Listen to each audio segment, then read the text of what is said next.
सत्संग जी प्यार से कहना धन्यकार। आज के विचार है माता सुदीक्षा जी के। सत्संग जी प्यार से कहना धन्यकार जी। महाराष्ट्र समागम जो पिछले 58 इयर्स का और अब अगले की भी अनाउंसमेंट सभी ने सुनी। ये तीसरा दिन जहाँ पिछले 2 दिनों में वो रूप चाहे एक संदेश के बदलते रहे कि ये एक स्पीच है, कविता है, गीत हैं, अभंग हैं या कोई और माध्यम, और वो किसके द्वारा हो रहा है। वो शरीर तो एक बच्चे का भी हो सकता है, बुज़ुर्ग का भी, नौजवान का भी। तो संदेश तो इस इंसान को ही दिया है और वही संदेश है जो युगों युगों से, ये कोई भी धर्म ग्रंथ खोल के देखें, किसी भी संत का जीवन देखें, तो जो संदेश है कोई नया संदेश तो नहीं, बस मानव को मानवता की राह पे रहने का संदेश, मानव को इस जीवन में रहते रहते हर पल का एक पूरा फायदा हो, एक सदुपयोग हो, ये मानवीय गुणों से जीवन भरा रहे।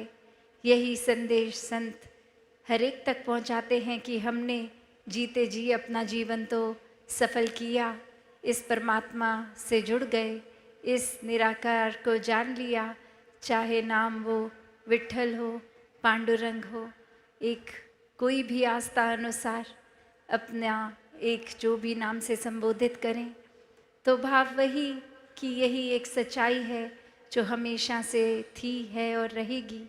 और यही अपना रूप नहीं बदलती, ये स्थिर है, ये समय के साथ चेंज नहीं होगी, ये मौसम के साथ चेंज नहीं होगी, ये एक अपना फॉर्म नहीं बदलती, ये फॉर्मलेस, ये हर जगह रहने वाली सच्चाई।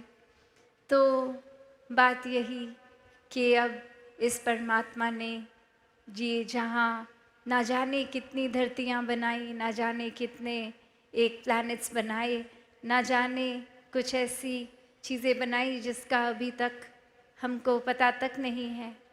और ऐसे में अगर हम देखें कि हमारे को भी ये जीवन मिला इस धरती पे, तो वो एक वरदान रूप जो जीवन है, उसको वाकई ही हम एक पूर्णता से, एक सफलता से जी रहे हैं, या ये जीवन के पलों को बस खराब ही कर रहे हैं। ये जीवन तो इस तरह कहा गया है कि मनुष्य जीवन एक सबसे उत्तम श्रेणी का जीवन, कि एक पेड़ पहाड़, एक इंसान अगर है तो वो जानवरों की तुलना में भी एक हर एक से प्रकृति से ऊंचा। और ये एक ऊंचा क्यों, बाकी भी योनियों में देखें तो भूख लगती है तो खाना खाते हैं, पशु पक्षी भी एक सोते भी हैं, एक परिवार का पालन पोषण भी करते हैं। कुछ स्पीशीज़ को देखा जाए तो कैसे वो भी बहुत कम्युनिटी बेस्ड होती हैं, कि अपनी वो एक झुंड में ही ट्रैवल करते हैं। और वहीं अगर हम देखें कि बाकी हमारा ये जो अक्सर कहा गया है निद्रा भोजन भोग भय, तो ये तो हर एक में कॉमन कांस्टेंट फैक्टर है ही। तो क्या है जो मनुष्य योनि को इतना श्रेष्ठ बनाता है, वो क्या है जो हम अलग कर रहे हैं। हम अभी भी तो एक अपना घर बनाते हैं, पूरे दिन की एक्टिविटी करते हैं, वो सब करते हैं जो कोई जानवर भी करता होगा। तो ये एक जो स्पिरिचुअल इंक्लिनेशन की बात है, ये जो ब्रह्म ज्ञान की बात है, ये सच्चाई को जानना, इस परमात्मा को जानने की बात, ये ही है जो मनुष्य योनि को श्रेष्ठ बनाता है। और इंसान इसमें भी अपनी कीमत पहचानता नहीं है। ये इतना अनमोल जीवन मिला, इसको भी गवा देता है। कि कैसे एक कहा भी गया है, मन तू ज्योत स्वरूप है, अपना मूल पहचान, कि जहाँ इतनी डिवाइन ये परमात्मा और इसी डिविनिटी की उपज से हम भी, और कैसा ये पोटेंशियल हमारा भी पूरे इस डिवाइन को प्राप्त करा जा सकता है, ये स्वयं इसी का अंश हैं तो ये पूरी तरह से भ्रम भी बना जाता है। और फिर भी ये इंसान क्या चुनाव कर रहा है, ये इंसान अपने जीवन में एक अपना कीमत खुद ही पूरी तरह से नहीं लगा पा रहा। कि जैसे एक अक्सर सबसे कॉमन एग्जाम्पल जो दिया जाता है वो चाहे एक बीज का ही देते हैं कि उस बीज में पूरे का पूरा वृक्ष बनने की कैपेसिटी है, और वो वृक्ष के इतने अपने अलग अलग एस्पेक्ट्स होते हैं कि वो पत्ते भी हैं, वो ब्रांचेस भी हैं, वो रूट्स भी है, वो फ्रूट भी है। वो इतना कुछ होने के बावजूद ये उपज, ये चाहे सिर्फ यही कि उस बीज को उस मिट्टी में पूरी तरह से समर्पित होना है, और एक बार ये हो गया तो फिर उसके तरीके कितने भिन्न भिन्न भी हों, फ़ायदे कितने भी हों, एक वो रूप इतना वो फुल पोटेंशियल को रीच कर लेता है। तो ऐसे ही इंसान भी एक खुद ही इस भ्रम समान है, तो भी ऐसा क्यों बन गया कि किसी को तो देख के हम बोलते हैं ये इंसान तो इतना प्यारा है, बिल्कुल फरिश्ते की तरह है, एक अच्छाई है, एक चेहरे पे नूर टपकता है, एक आते हैं हमारे से बात करते हैं तो पूरा दिन हम ही इतने खुश रहते हैं, एक बहुत ही ठंडक सी प्राप्त होती है। और वहीं हम किसी के लिए ऐसे विचार भी रख लेते हैं कि ये इंसान का तो अभी आना दूर की बात, अभी पता ही लगे कि अगले कुछ चंद दिनों में ये इंसान से मुलाकात होगी तो एक अलग तरीके की एंग्जाइटी, स्ट्रेस सा फील होने लगता है कि ये किसी तरह अवॉइड हो जाए इंसान। तो बात वही कि इंसान तो सभी हैं, तो फिर इतना ये फ़र्क क्यों कि ये एक तो फरिश्ता और एक दानव वाला रूप इंसान का, जहाँ किसी को उठाना तो दूर की बात, किसी उठे को भी गिरा रहे हैं, हक दबोच रहे हैं, आंसू देने का काम कर रहे हैं, एक अपनी जो पोटेंशियल थी उससे कितना नीचे गिरा घिनौना काम भी कर रहे हैं। और क्या एक संसार में करना था क्या कर रहे हैं। ये धरती को जहाँ एक अपनी प्रेजेंस से हमने स्पिरिचुअली भी और सोशली भी एक संवारने के लिए कुदरत को क्या करना था, और हम हर तरीके से नष्ट करते जा रहे हैं, चाहे वो मन की पोल्यूशन हो या बाहर का प्रदूषण हो।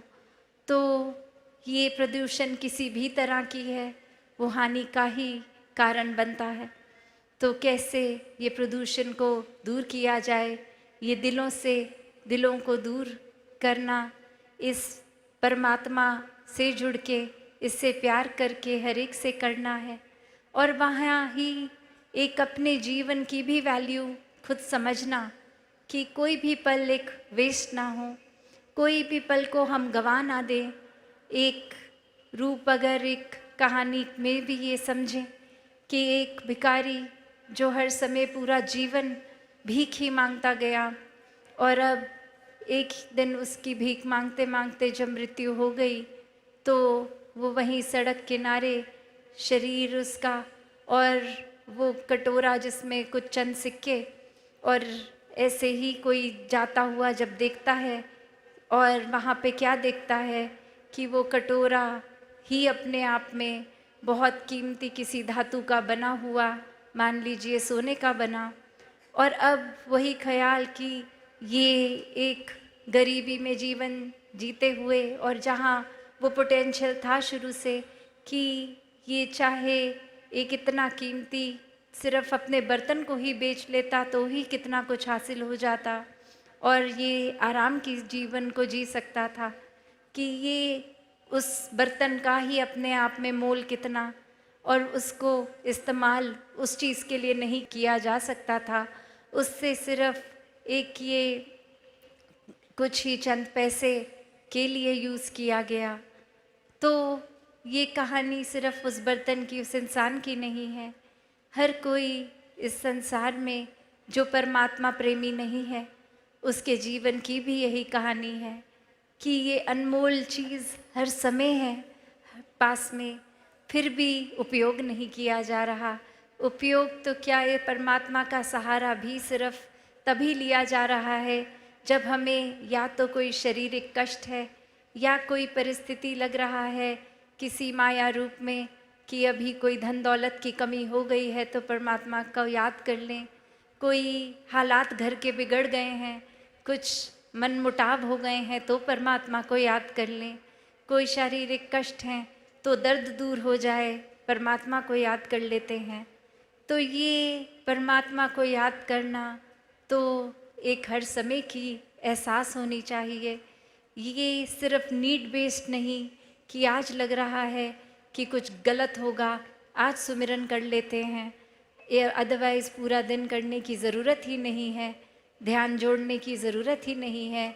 बस वैसे तो इस तरह भी होता है कि एक एपिसोड जो दासी ने देखा कि कोई महात्मा ही सत्संग से कहीं किसी के घर बैठे और अचानक से मुंह से एक रिफ्लेक्स में ऐसे ही निकल गया, तू ही निरंकार। और साथ वाले पूछने लगे क्या हो गया, सब ठीक है? और वो महापुरुष आगे से कह रहे हैं कि मैं तो बस सिमरन ही कर रहा था। और वो कह रहे हैं आप तो ऐसे बोले जैसे हमें घबराहट हो गई कि कुछ गलत हुआ है। तो कैसे अक्सर हम ये सुमिरन को भी उसी तरह यूज़ कर लेते हैं कि अचानक से देख ली कोई दुर्घटना और वहाँ पे ही ये निकला कि एक ये चीज़ इस तरह से दृश्य देख लिया, कुछ सुन लिया, तो ये एक अल्फाज की तरह ही कि अगर कुछ कहना ही है तो चलो ये सिमरन की पहली लाइन बोल देते हैं। तो मन के भाव, ये जुड़ाव हर समय का जहाँ हो, एक ये परिस्थिति अनुसार नहीं, तो वैसा ही मन भक्तों का होता है, वैसी ही एक पूरी निष्ठा विश्वास भक्त रखते हैं। वो मोहताज नहीं होते कि आज एक जीवन कंफर्टेबल है तो क्या ही परमात्मा को याद करना, पर अगर कुछ लगेगा कि जीवन अब थोड़ा सा एक कठिन हो रहा है, तब जीवन में परमात्मा को शामिल कर लेंगे। तो भक्ति तो कभी भी कन्वीनियंस से नहीं होती। अगर ऐसा हम कर रहे हैं तो खुद ही अपने अंदर सोच लें कि क्या एक वाकई ही वो भक्ति है, एक प्योरेस्ट फॉर्म है हमारे आत्मा और परमात्मा का जो एक होता है, या फिर उसी को हमने कोई गेम बना ली है, कोई छल कपट है, कोई एक चतुराई, एक चालाकी रूप बना दिया है। एक खुद को कन्विंस कर रहे हैं कि चलो अगर दिन में हम वैसे बहुत नाइव हैं, हम या तो कुछ एक चतुर चालाकियाँ से अपना बिजनेस इत्यादि लोगों को मैनेज कर रहे हैं, तो परमात्मा को भी ऐसा ही कर लेंगे। एक कुछ 2-4 अच्छे काम कर लेंगे और फिर ये परमात्मा का नाम भी ले लेंगे। हमें भी सेटिस्फैक्शन हो जाएगी कि चलो ये नाम ले लिया। और ये बुरे कामों पे एक, जैसे हम अक्सर किसी दिन बहुत ज़्यादा मीठा या कुछ ऐसा खा लेते हैं, तो उस दिन होता है कि चलो आज गर्म पानी पी के सो जाएंगे, कुछ मोटापा घट जाएगा। तो ऐसे ही लगता है कि चलो इतना कुछ आज के दिन में गलत कर लिया है, तो फिर एक वो परमात्मा का नाम लेने से ही कुछ तो हमने अच्छी चीज़ कर ली, probably good deed of the day समझ के ही परमात्मा का नाम ले लें, तो वो भी फिर नाम ही लेने तक सीमित रह जाता है। वो भाव तो एक बने ही नहीं। वो तो एक जैसे फायर फाइटर होते हैं कि आग लग गई तो आग बुझाने का काम है, वैसे ही पता है कि कुछ गलत कर दिया है, अब एक कुछ अच्छा कर लेते हैं, नाम ही ले लेते हैं। और ये सुनने वाले को क्या पता कि वाकई ही मैं प्रभु प्रेमी हूँ भी, या फिर सिर्फ एक कोई और वजह से अपने वेस्टेड इंटरेस्ट किसी लालच से एक नाम ले रहा हूँ। वो मेरी भी सेटिस्फैक्शन हो गई और देखने वालों को भी लगा कि ये इंसान बहुत अच्छा है, प्रभु प्रेमी है। तो कैसे अपने जीवन में ये परमात्मा को हमने अगर पूरी तरह से नहीं समझा, ये निराकार अपने आप में ये एंटिटी जो एक इतनी पावन हर जगह कायम दायम रहने वाली, इससे अगर जुड़ भी गए तो भी एक अपने मन को हम करप्ट करने के साधन ढूंढ लेते हैं, चाहे वो छोटी छोटी चीज़ों पे अभिमान कर लेना, या फिर वो कोई अपनी बोली भाषा में भी वो दिखना कि कुछ खुद ही कारण बना के सोच लिया कि मेरे तो कपड़े इतने और मेरे आसपास वालों से मेरा ड्रेसिंग सेंस बेटर है, या फिर एक मैं खाना बहुत ही अच्छा खाती भी हूँ, परोसती भी हूँ, या कोई भी एक छोटे से छोटे रूप में भी ये अहंकार आ जाता है। कोई बहुत बड़ी रावण वाली हालत नहीं कि कोई इतना कुछ हासिल है, इतनी धन दौलत है तो वो अभिमानी नहीं, वो तो एक निर्धन जो के पास बिल्कुल भी धन ना हो, अभिमान तो वहाँ भी जाग जा सकता है। कोई राजा मात्र धन दौलत नहीं होनी चाहिए, सिर्फ अभिमान का क्राइटेरिया वो नहीं है। तो कैसे एक अपने जीवन में हर एक ने जहाँ इस परमात्मा से जुड़ना है तो वो पूरे करेक्ट रीज़न से जुड़े, एक दिल के अंदर ये प्यार का एक प्रेमा भक्ति को ही सिर्फ अपना कर, और वो भी कोई अजम्पशन बेस्ड नहीं कि परमात्मा कहीं है तो परमात्मा से प्यार करना है। वो हर समय साथ देखकर, सामने देखकर परमात्मा, अंग संग हर पल में परमात्मा के एहसास में रहकर परमात्मा से प्यार करना, इस ब्रह्म ज्ञान द्वारा ये परमात्मा को देखकर ही इससे प्यार करके हर पल जीवन को जीना। और ऐसे ही जो अपने जीवन को संवार लेते हैं वो अपने पल पल में फिर चाहे वो कुछ भी करते हैं वो अपने आप में शिक्षा ही होती है। वो खुद भी इस ब्रह्मांड के कण कण से शिक्षा लेते हैं और उनके जीवन ना जाने और कितने जीवन और कितने इंसानों के लिए प्रेरणादायक हो जाते हैं।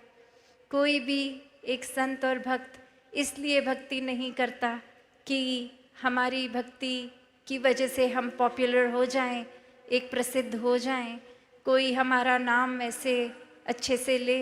नहीं, भक्तों को तो सिर्फ दुनियावी रूप किसी चीज़ का एक मतलब ही नहीं है। वो चाहे महलों में भी रहते हों या झोपड़ी में भी रहते हों, एक प्रायोरिटी, एक हर समय एक जिसको प्राथमिकता दी वो परमात्मा को ही दी, हर परिस्थिति में दी। एक कुछ भी मन में ऐसा नहीं आया कि गलत है या फिर परमात्मा कुछ गलत कर रहा है। जिनको पूरा विश्वास होता है उनको ये भी पता होता है कि इस निराकार ने तो कुछ कभी गलत करना ही नहीं है। ये हमारा ही नज़रिया है जो गलत और सही की अपनी डेफिनेशंस अपनी कन्वीनियंस से बना लेता है। तो कैसे इस जीवन में जहाँ एक अपने आप का मूल डालने की बात है कि ये भक्तों की एक अवस्था, वो मोल एक किसी धन दौलत से तोली नहीं जा सकती। एक और कहानी जहाँ एक इंसान जाता है और देखता है कि किसी संत के पास कुछ चुनिंदा ही, कुछ गिनती के ही शिष्य बैठे हैं और वो आगे से कहता है कि आप मेरे घर आइए, मैं आपको एक उस तरह से महंगे महंगे चीज़ों को, धन दौलतों को आपके आगे उपस्थित कर दूंगा, और ये सब अगर मिला के भी उतनी धनराशि नहीं दे सकते तो वो गुरु आगे से कहते हैं कि जो मुझे ये दे सकते हैं आपकी वो काबिलियत नहीं है देने की। और फिर यहाँ और अभिमान आता है कि शायद इन गुरु को पता नहीं कि मेरे क्या काबिलियत है, मेरे तो इतने कारोबार, इतना विस्तार है कारोबार का, मेरी तो फाइनेंशियल कैपेसिटी ही कुछ अलग सी है देने की। और फिर वो और अपनी बात को स्ट्रॉन्ग रखते हुए समझाते हैं कि आप घर तो आइए, मैं आपको इतना धन दौलत दूंगा जो आपके सारे शिष्य मिलके भी 3-4 सालों में नहीं दे सकते। और आगे से गुरु कहते हैं मैं आपके घर तो आ जाऊंगा पर आप मेरी बात नहीं समझ रहे, आप वो दे ही नहीं सकते जो मेरे शिष्य मुझे दे सकते हैं। और फिर ऐसे ही होता है, घर जाकर भी वो भेंट रूप स्वीकार नहीं होती और अब वो इंसान पूछता है कि क्यों, ऐसा क्या है। और वो एक यही बात समझाते हैं कि ये तो भक्ति है, ये प्यार है, ये विश्वास है, ये श्रद्धा है, ये एक हम्बल होके एक पावन एक रूप है। ये अहंकार रूप या किसी धन दौलत की तुलना तो इससे हो ही नहीं सकती। आपकी वो क्षमता ही नहीं है देने की जो ये प्यारे संत दे देते हैं। तो ऐसे ही भाव कि इस भक्ति में कोई धन दौलत का रूप, चाहे वो एक आर्थिक अवस्था बहुत स्ट्रांग हो, तो भी मन इस परमात्मा से जुड़ सकता है। और अगर उतनी लग्जरियस लाइफ नहीं है, एक छोटा सा ही घर है, तो भी भक्ति उतनी ही स्ट्रांग हो सकती है। तो अक्सर इंसान वो पैरामीटर्स अपने बना लेता है कि ये चीज़ अचीव हो जाएगी तो भक्ति करेंगे, वो चीज़ हो भी जाती है अचीव तो एक नया टारगेट सेट हो जाता है। तो ऐसे इस परमात्मा को एक इग्नोर कर दिया जाता है कि अब लगता है कि हाँ, हमें लग रहा था ये चीज़ की अचीवमेंट के बाद हम एक ध्यान परमात्मा में लगा लेंगे, पर अब कुछ और चाहिए, ये भी हासिल करना है, वो भी। तो फिर एक जीवन ने तो अचानक से कभी भी ख़त्म हो जाना है।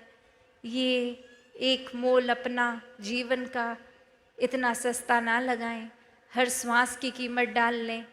अभी से जितने भी और सांसें हैं इस परमात्मा के प्यार में लगें, और ये करते करते फिर ये भी रियलाइज़ होता है कि ये भक्ति में हम अंदर से ही इतने स्थिर हो गए हैं, इतने काम हो गए हैं कि कुछ भी फिर ये तंग दिली वाला रूप, एक ये छोटी एक नज़रिए से फिर हम लिमिटेड नहीं हैं, इस निराकार से जुड़ गए।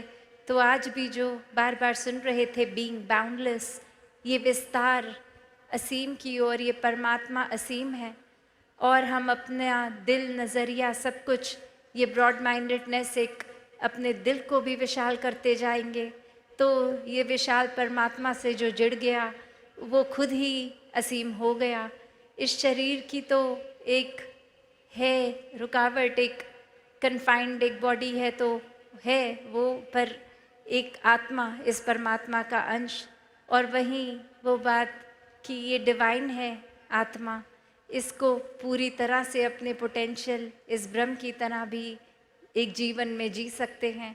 और वहीं हम जीवन को कितना तंग कर रहे हैं, खुद को ही तंग कर रहे हैं, अपनी ही कुछ विचारधारणाएं बना ली जिसमें खुद ही फंस गए हैं। एक खुद ही अपनी जो भी हासिल किया है जीवन में, जो कोई उपलब्धियां हैं, डिग्रीज़ हैं, एक काम में कोई कला है, कोई हॉबी है, उसको इतना सब कुछ ही मान लेते हैं। घर बार परिवार कुछ भी हो, वो रूप तो माया का ही है, आज है कल नहीं होगा। कोई एक अगर हम उदाहरण भी देखते हैं, कोई अपनी जवानी में इतना एथलीट के इतने सारे मेडल्स, और बुढ़ापा आते ही वो व्हीलचेयर पे कन्फाइंड है या फिर एक बेड रिडन भी हो जाते हैं। तो वो रूप एक समय तो ऐसा कि वो बल इतना, एक बुद्धि इतनी, और वहीं बुढ़ापे तक कुछ ठीक से याद भी नहीं। तो अपने जीवन के हर पल को मोड़ में डालें, किसी के इस परमात्मा से मिलने की एक ये क्यूरियोसिटी, इच्छुक होना, ये जो रूप है भक्ति का भी, कि ये एक सिर्फ जिज्ञासा ही होना, यहाँ भी किसी भी उम्र के पड़ाव में हो तो वो मुबारक है कि वो चाहे बाल अवस्था में, भक्त प्रहलाद वाली उम्र, या फिर नौजवानी में हो या बुढ़ापे में, जब भी है ये एक अपने अंदर सोच के कि ये निराकार से रिश्ता बना लिया जाए और परमात्मा को पहचान के देख के अंग संग हर समय इसी में रहा जाए। फिर फर्क नहीं पड़ता कि पूरे बहुत सारे साल हैं जीवन के और बचे हुए, या बहुत चंद ही लम्हे हैं। ये ब्रह्म ज्ञान द्वारा अपने जीवन को हर कोई संवार सकता है। तो जहाँ पिछले 3 दिनों में संतों ने इतने अच्छे वचन बोले, इतनी प्रेरणादायक ये सिखलाइयाँ, और अनेकों रूपों में ये चाहे ग्राउंड की सेवाएं सारे संत कितने टाइम से, महीनों से कर रहे हैं, और कितनी ऐसी भी सेवाएं जिसको निभाते हुए ये समागम वेन्यू तक भी पहुँचे नहीं, या फिर इच्छा होते हुए भी कि अटेंड करना है, इस शहर तक भी नहीं आ पाए। तो ये भाव हर एक के फिर भी एक परवान है। एक भक्ति में ये सेवा भी एक फिज़िकली ही सिर्फ नहीं आके करने वाली, मन से सेवा भी सेवा ही है। तो दातार हर एक पे कृपा करे कि इसी तरह अपने मन को सेवा सिमरन सत्संग में लगाएं। इस निराकार को हमेशा प्रायोरिटी बनाते हुए फिर जो भी दिन भर के कामकाज हैं उनको भी पूर्णता से निभाएं, अपनी मेहनत से, एक पूरी लगन से। एक उसमें भी फिर भक्त तो हमेशा एक जो भी काम करते हैं उसको पूरी तरह से करते हैं, चाहे सामाजिक कार्य है या पर्सनल लाइफ का या फिर कोई इंटरपर्सनल रिलेशनशिप्स हैं, हर एक में पूरा देते हैं, अपना 100% देते हैं। पर साथ ही अपनी स्पिरिचुअलिटी को भी पूरी तरह हर समय एक सबसे ज़्यादा ध्यान उसी में लगा के रखते हैं। तो ऐसा जीवन हर कोई जी सकता है। ये जीवन को वाकई ही जो इतना अनमोल जीवन है, इसको एक इस तरह से भी जी लेते हैं जैसे भक्त पूरे एक एक पल को जीते हैं, एक पूरी अपनी 100% देके। और वहीं हमारा अगर थोड़ा सा भी डिरेल हो जाते हैं तो ये जीवन व्यर्थ ही हो जाता है। तो हर पल इस निराकार, इस परमात्मा से जुड़ के रहेंगे तो ये फ़ायदा एक सिर्फ वो नहीं कि कुछ उपलब्धियां मिलेंगी, वो तो परमात्मा के ऊपर है, क्या दे रहा है वो भी बेस्ट है, नहीं दे रहा तो भी बेस्ट है। एक सिर्फ अपनी आध्यात्मिक ही ग्रोथ के लिए एक प्यार ही सिर्फ बनाकर बेस भक्ति करें। साथ संगत जी, धन्यवाद जी।